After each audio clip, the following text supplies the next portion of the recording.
Hello and welcome. Today we're going to be looking at the effect that African swine fever has had on imports of protein into China. Chinese demand for animal protein has surged since ASF was first discovered in its pig herd last year.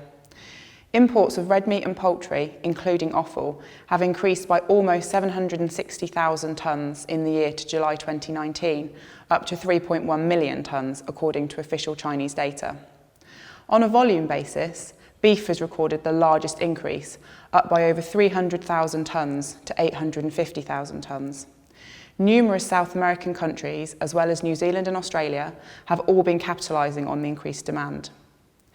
Looking at only beef and lamb, New Zealand has surpassed Brazil as the leading supplier, exporting over 270,000 tonnes in the year to July, fuelled by increased demand for alternative proteins to pork. However, Brazil is the largest supplier of poultry meat to China, exporting just under 300,000 tonnes in the year to July. If you take this into account, Brazil is the largest supplier of red meat and animal protein as a whole. The next largest suppliers of poultry meat are Thailand and Argentina, both exporting around 43,000 tonnes in the year to July. While the volumes of imports are increasing, so are the unit prices, making imports particularly expensive for Chinese importers. This is likely led by a combination of factors.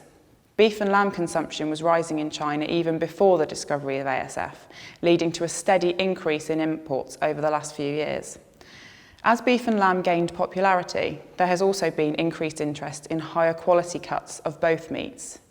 Historically, China has favoured red meat offal, but for the first time, fresh frozen beef imports have surpassed red meat offal imports.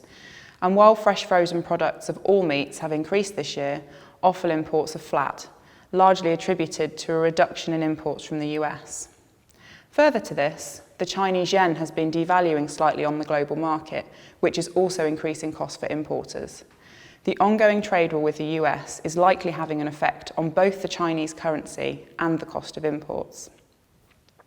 As the year progresses, protein import demand in China is expected to remain elevated and potentially even increase further. China has been working through frozen pork stocks, which are forecast to run short during the second half of the year. The question is how China will respond in the long term.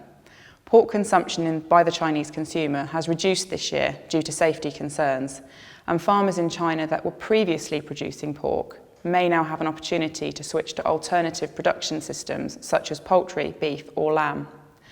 There is also no sign that the US and China are likely to resolve their trade war anytime soon, which will continue to provide opportunities to other exporters around the world. That's all for today. Thank you for watching. If you'd like to keep up with the latest market trends in the beef and sheep sectors, please follow the links below.